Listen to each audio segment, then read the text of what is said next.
Electric vehicles, or EVs, are currently the hottest trend in the automotive industry globally.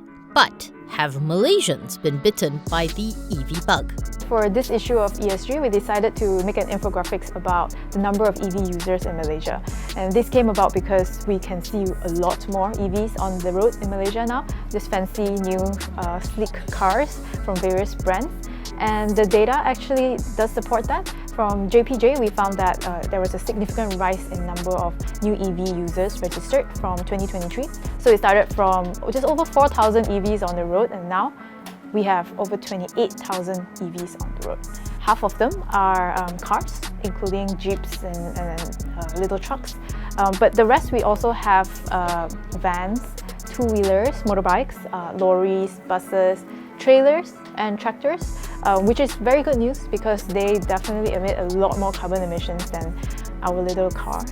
She explains that this trend coincides with the rising number of EV options available alongside the government's incentives to promote the use of EVs in the country. So I think that there was a spike in 2023 because, for one, Budget 2022 included the road tax exemption for EV owners.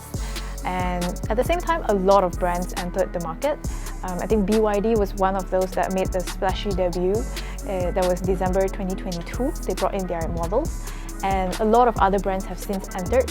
And the existing big auto brands like Volvo and BMW also introduced their electric series.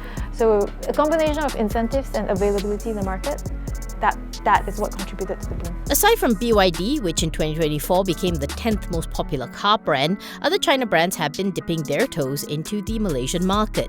Brands such as XPeng, brought in by Burmaz Auto, recently opened its registration of interest for its luxury electric MPV, the XPeng X9. And of course, not forgetting national car maker Proton's EV, Proton EMA 7. However, the main pain point remains the price. But Tan says this may hopefully change. So right now, all the EVs are priced above 100,000. This is the on the road price, still excluding insurance and other costs, which will add up to the cost. So right now, most of it is above 100,000 ringgit. Actually a lot of above 150,000 ringgit. They're bringing in more SUVs and MPVs, which all cost more. So we probably will see cheaper versions coming up. Some of these foreign brands have committed to local assembly plants.